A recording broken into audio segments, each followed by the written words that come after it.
Hi ma'am. Ma'am lang asidi ay isagi Heijingpot ki video ina share tawjrage ko nungai te bakhai tna engmirasi kuira matungda aisu blog se semjrakpani ado ma'am ai special numit ki ai kaungam draba habadi moments to ko aina hai engwai su engba yana beida magda aduga aigi subscriber aduga viewers ma'am su aina aigi special video se aigi Heijingpot video se uchening na share tawjrakpani ba thengasu thengna engminarasi ma'am ga pulap adudi kaigumba aigi channel sida anobo batardi like share and subscribe to bisu kabiramganu nungaiba contents ma'am puraga lakjage ado engminarasi ko ma'am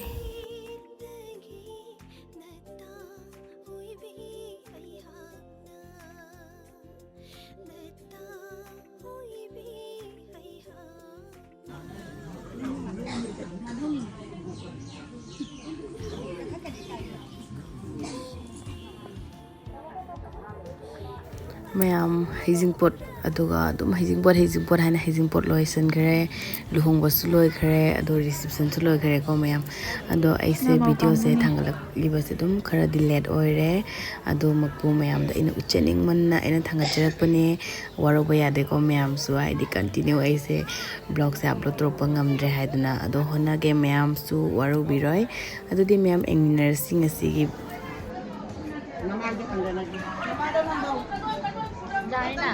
तब तो चलो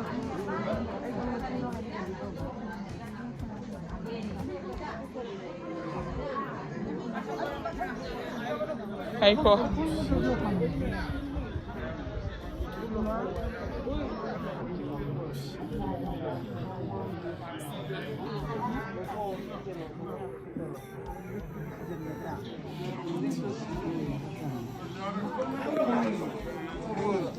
Hojikse mayam aise Heijingpot ki kujaba matangi ekhoigi khungi ahal laman aduga borgi sagaina te amadi mogi lekai gi mayam punamak ahal laman lakliba mayam punamak tuga khoram khajiraba matungda ekhoigi mama habadi borgi mama da mu khoram lani aduga ichanupina aingonda liksibi matang likkujaba do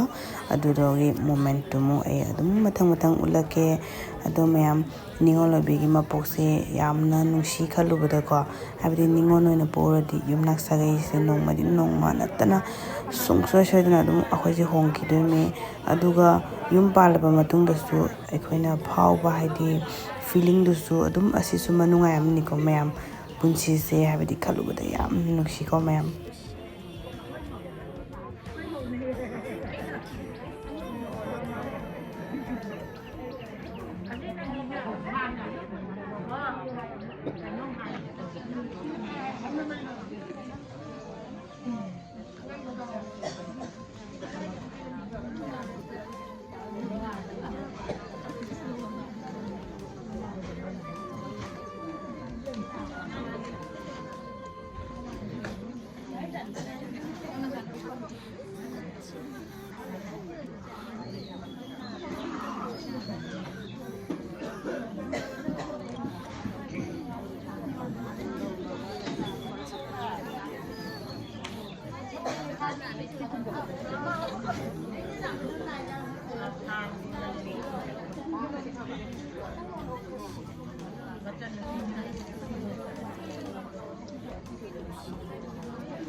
aduga mayam hoji kujaba gi matang se loisinle ado kujaba lora kanda ekhoigi borgi parents saibedi papa mama hoi leringai da adum chatna binina hoji te Heijingpot da cake kakpase aishu isana adum sajabanina cake macha ma piktakna dum kakkare ado mayam aisu isana sajabanina cake se yam hendok thudongna chauna sajagadabado design ga haptana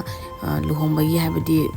habakna yaman gitna cake ta matam piba ngamkhidare aduna adum piktak ama tawraga ekhoi imanabi amadi family ani tawraga iche inaw mayam tawraga haidi ekhoi cake se minana loi khare ado cake kakpagi moment si yam nungsiba ma oi ko mayam Yengminasi amuk.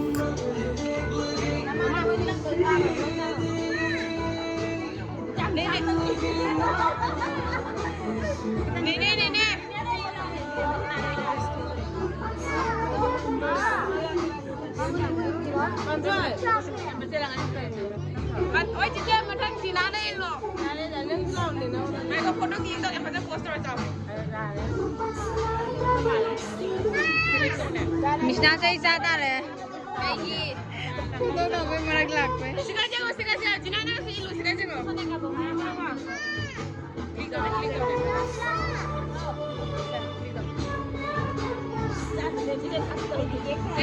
bisa namanya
Kita pernah hari ini.